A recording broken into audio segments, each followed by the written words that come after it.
Hi, I'm Father Jim Forson, and I'd like to offer you a few reflections on the gospel of this 31st Sunday in Ordinary Time.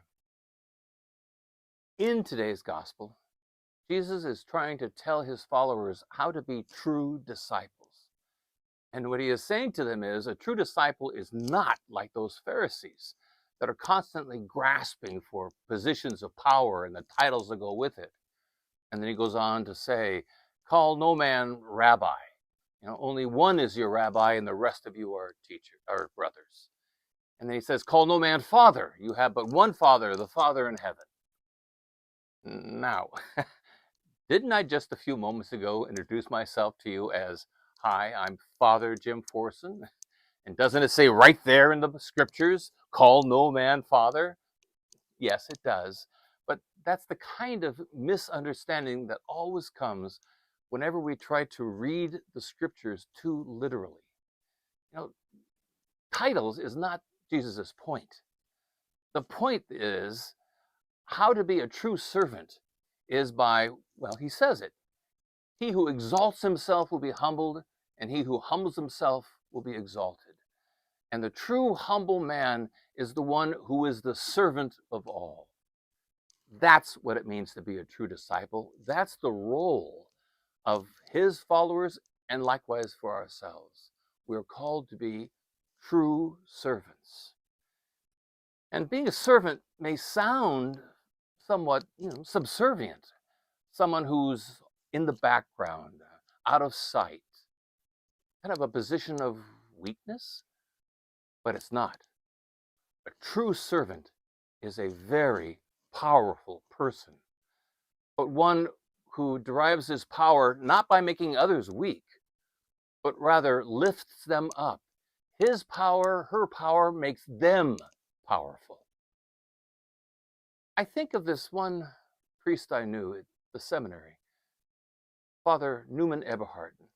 Oh, what a fine man he was. And he was a very quiet man, very humble man, but by no means was he a weakling. He was in charge of our library, our theological library, and we swore that he knew and had read every single book in that library.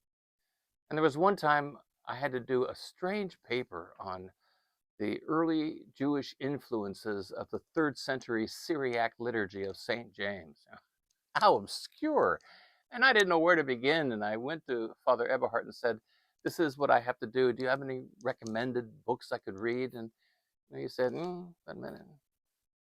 About an hour later, there was a knock on my door, and I opened it up. Nobody there, but there was a stack of books with a little note saying, these might help.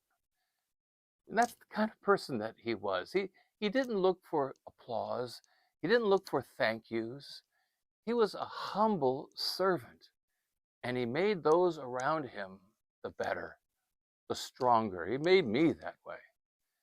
And when you're with somebody who is a humble servant, it makes you want to be like them. You admire them so much.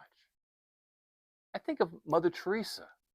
Now, there was a true servant of the poorest of the poor, but was she a weakling?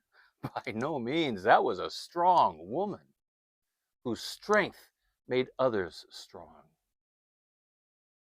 and whose life brought life to them. Or think of Nelson Mandela, 27 years in prison. And when he comes out, he's not looking for vengeance. He comes out and brings words of forgiveness and reconciliation. His strength made his country the stronger. That's what a true servant is.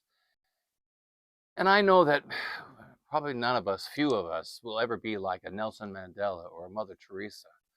But that doesn't mean that we can't be true, humble servants. I saw one the other day. There was this dad walking with his young daughter. Maybe she was 3 years old, and they were walking along, and the little girl saw a bug in the road, and she stopped and bent down to examine it. She was just fascinated with it. And the dad, rather than saying, hey, come on, let's go, we got to get going here. He bent down and entered into her fascination. And he started pointing out things to her about the bug and various characteristics, and the little girl was just mesmerized by it. And I thought to myself, now that is a good daddy, a good servant.